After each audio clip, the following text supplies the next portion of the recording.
یہ بٹن تو نہیں نظر آ رہا؟ یہ بٹن نظر آ رہا ہے؟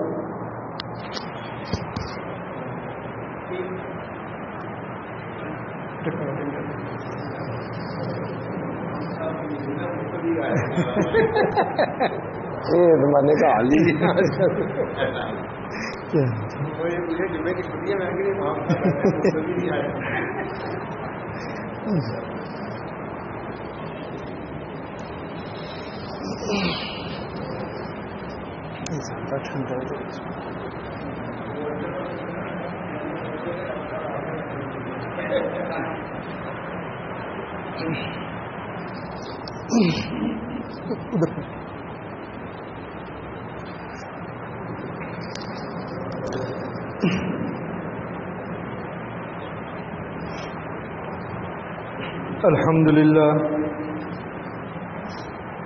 الحمد لله نحمده ونستعينه ونستغفره ونؤمن به ونتوكل عليه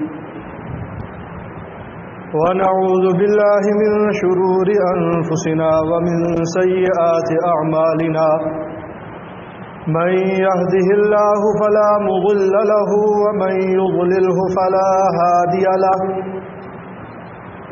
ونشهد أن لا إله إلا الله وحده لا شريك له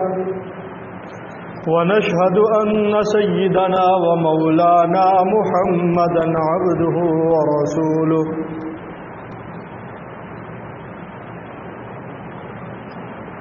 أما بعد فأعوذ بالله من الشيطان الرجيم بسم الله الرحمن الرحيم والفجر وليال عشر والشفع والوتر والليل إذا يسر هل في ذلك قسم لذي حجر وقال الله تبارك وتعالى في مقام آخر ويذكر اسم الله في أيام معلومات وقال النبي صلى الله عليه وسلم ما من أيام العمل الصالح فيهن أحب إلى الله من أيام هذا العشر أو كما قال عليه الصلاة والسلام صدق الله العظيم وصدق رسوله النبي الكريم ونحن على ذلك لمن الشاهدين والشاكرين والحمد لله رب العالمين.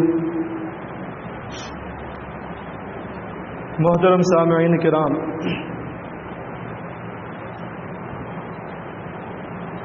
ذی الحجہ کا مہینہ شروع ہو چکا ہے اور یہ بہت ہی بابرکت مہینہ ہے، اور اس مہینے کے پہلے 10 دن یکم ذی الحجہ سے لے کر 10 ذی الحجہ تک کے جو دن ہیں یہ اور بھی بہت زیادہ اہمیت والے، فضیلت والے ایام ہیں. اگر ان ایام کی فضیلت کو دیکھا جائے تو ان کی فضیلت اور اہمیت قرآن پاک سے خود معلوم ہوتی ہے کہ جب ہم لوگوں میں سے کوئی آدمی کسی کی قسم کھاتا ہے تو اس چیز کی قسم کھاتا ہے جو اس کے نزدیک سب سے زیادہ عظمت والی ہوتی ہے. کوئی قسم کھاتا ہے تو اللہ کے نام کی قسم کھائے گا کہ اللہ کو سب سے بڑا اور بلند اور مرتبے والا سمجھتا ہے. کوئی قسم کھائے گا تو قرآن کی قسم کھائے گا کہ قرآن کو سب سے زیادہ مرتبے والا، فضیلت والا، شرف والا سمجھتا ہے. کوئی اور بھی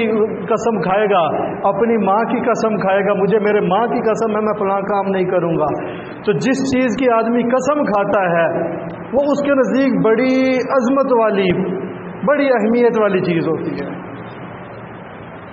تو اللہ پاک قرآن مجید میں ان 10 دنوں کی قسم کھا کر کہہ رہے ہیں، تو کیا اللہ کے نزدیک ان 10 دنوں کی جب قسم کھا رہے ہیں تو کیا اہمیت ہوگی اللہ کے نزدیک ان کی،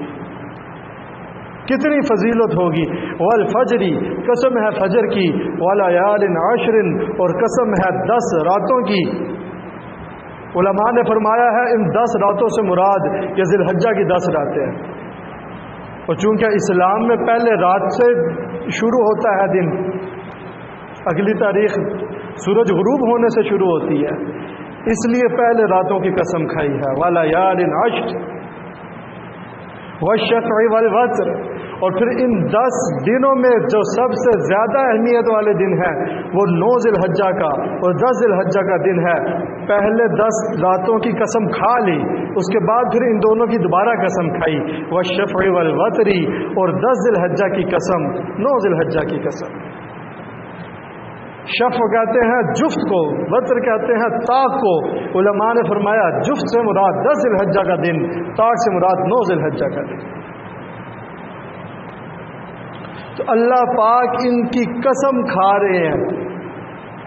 اس کے آگے جو مقصد ہے بیان کرنے کا، قیامت ضرور آئے گی، تو کافروں کو جب یہ یقین دلانا چاہ رہے ہیں اللہ پاک کہ قیامت ضرور آئے گی، تو ان 10 دنوں کی قسم کھا کر کہہ رہے ہیں، اس سے ان 10 دنوں کی اہمیت اور فضیلت اللہ کے ہاں کیا ہے وہ سمجھ آ جانی چاہیے کہ عرب والوں کے نزدیک 4 مہینے حرمت والے مہینے کہلاتے تھے، ان 4 میں سے ایک ذی الحجہ کا مہینہ بھی ہے۔ حرمت والے مہینے اس لیے کہتے تھے ان 4 ماہ کے اندر کافر لڑائی جھگڑا قتل و غارت بالکل چھوڑ دیا کرتے تھے، اور یہ ذی الحجہ کے جو 10 دن ہوتے تھے اس میں تو اتنی زیادہ پاسداری کیا کرتے تھے اس چیز کی، اس کا اتنے زیادہ عزت و احترام کیا کرتے تھے، اپنے باپ کا قاتل بھی اگر سامنے سے گزر رہا ہوتا تھا تو اسے چھوڑ دیتے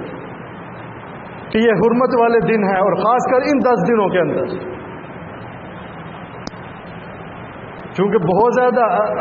اہمیت دی جاتی تھی اس لیے، اور اللہ کے ہاں بھی اس دنوں کی اہمیت مسلم تھی، اس لیے اللہ پاک نے ان دنوں کی قسم کھا کر کافروں کو سمجھانا چاہا کہ قیامت ضرور آئے گی۔ اب اس میں ان 10 دنوں میں آپ علیہ الصلوۃ والسلام کیا فرما رہے ہیں؟ ان 10 دنوں میں عمل کرنے میں کیا ملے گا؟ آپ علیہ الصلوۃ والسلام نے ارشاد فرمایا ما من ایام العمل الصالح فیہن احب الی اللہ،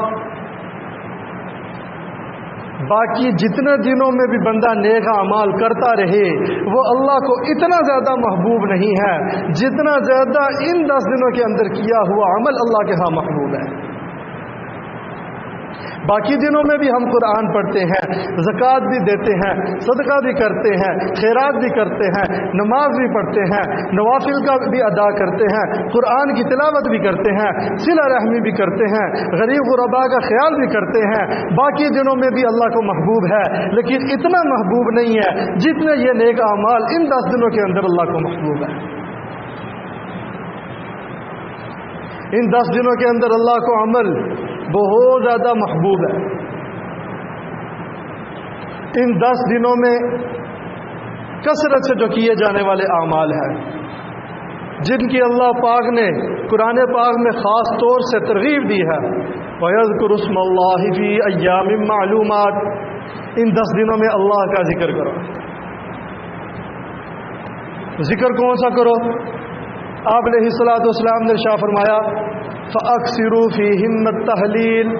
وَالتَّكْبِيرَ وَالتَّحْمِيدَ، ان دنوں میں لا الہ الا اللہ، سبحان اللہ، الحمدللہ، اللہ اکبر، یہ اللہ کا ذکر ایسا ہے جس کی کثرت کرو، جس کو اگر جوڑا جائے ملایا جائے تو تیسرا کلمہ بنتا ہے، سبحان اللہ والحمدللہ ولا الہ الا اللہ واللہ اکبر، یہ تیسرا کلمہ کثرت سے اس کا ذکر کرنا چاہیے۔ آپ علیہ الصلوۃ والسلام نے بھی اس کی ترغیب دی ہے، اور قرآن پاک میں بھی اللہ پاک نے ان ایام میں جو ذکر کرنے کی ترغیب دی ہے۔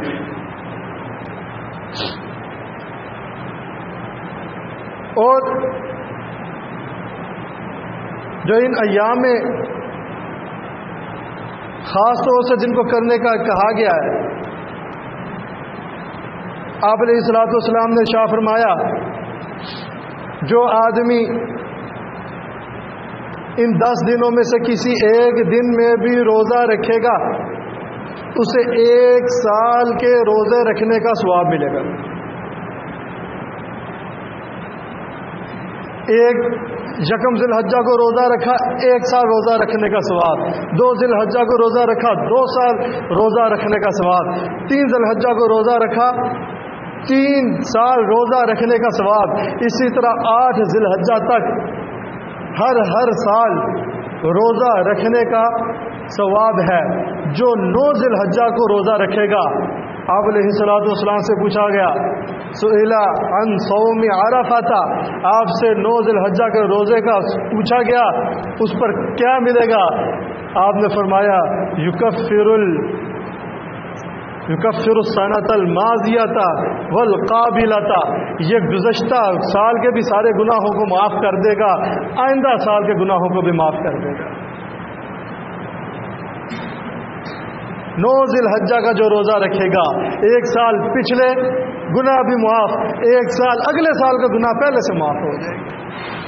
اگلے سال جو بھی یہ گناہ کرے گا۔ لیکن علماء فرماتے ہیں مراد اس سے صغیرہ گناہ ہے، لیکن اگر کوئی اخلاص کے ساتھ رکھے اللہ پاک قادر ضرور ہے، اللہ پاک کبیرہ گناہ بھی اس پہ معاف کر سکتے ہیں، اس کی قدرت سے بعید کچھ نہیں ہے۔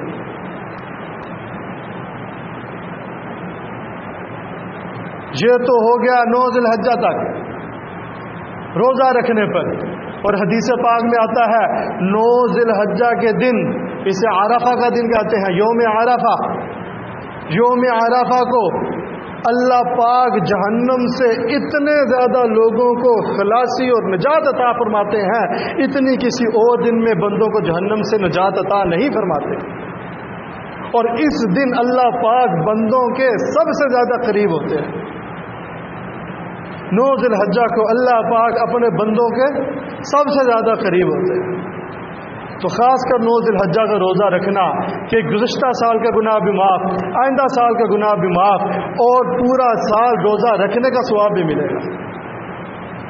یہ تو بات تھی ان 10 دنوں کے دنوں کی، اور ان 10 راتوں میں جو عبادت کرے گا، آپ علیہ الصلوۃ والسلام نے فرمایا جو ان 10 راتوں میں عبادت کرے گا، ہر رات میں لیلۃ القدر میں عبادت کرنے کا ثواب ملے گا۔ اور لیلۃ القدر کے بارے میں کیا فرمایا؟ لیلۃ القدر خیر من الف شہر، 1 رات 1000 مہینوں سے افضل ہے۔ 1 رات میں عبادت کرنے میں 1000 مہینوں کی عبادت کا ثواب ملے گا۔ اسی طریقے سے جو ذی الحجہ کی ان 10 راتوں میں عبادت کرے گا اس کو 1000 مہینوں عبادت کرنے کا ثواب ملے گا ہر رات میں۔ اور جو 10ویں ذی الحجہ کو جس کو چاند رات کہا جاتا ہے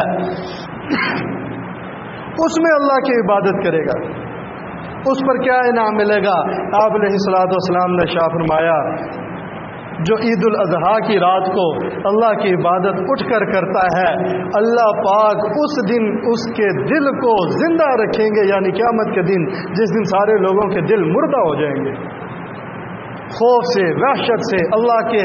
ناراضگی اور غضب کو دیکھ کر، اس دن حشر کو دیکھ کر ہر آدمی کا دل مردہ ہو چکا ہوگا۔ جو اس 10 ذی الحجہ کی رات کو بھی عبادت کرے گا اللہ ان کے دلوں کو اس دن بھی زندہ رکھے گا۔ اور سب سے اہم بات میرے بھائیوں، رمضان کے مہینے میں اور خاص کر آخری عشرے کو تو ہم لوگ اہمیت دیتے ہیں، ان میں عبادت کرنے کی کوششیں کرتے ہیں، لیکن یہ ذی الحجہ کے 10 دنوں میں نہ دن کو نہ رات کو کوئی ہمیں ایسا نیک اعمال کے اندر زیادتی، قرآن پاک کی تلاوت میں زیادتی ہو، نوافل کی پابندی ہو، اور اسی طریقے سے صدقہ خیرات کی پابندی ہو، ان میں کثرت ہو، یہ چیزیں نظر نہیں آتی۔ ان دنوں کو ہم معمولی سمجھ کر چھوڑ دیتے ہیں۔ اور دوسری بات، جیسے باقی دنوں کی بنسبت ان دنوں میں نیک عمل کرنے کا ثواب زیادہ ملتا ہے، اسی طرح باقی چیزوں کی بنسبت ان دنوں میں گناہ کرنے کی پکڑ بھی زیادہ سخت ہے۔ جیسے جگہ کے اعتبار سے حکم بدل جاتا ہے، عام جگہ پر گناہ کرو کم پکڑ ہے، مسجد کے اندر گناہ کرو اس سے زیادہ پکڑ ہے، بیت اللہ کے اندر جا کے گناہ کرو بہت زیادہ سخت پکڑ ہے۔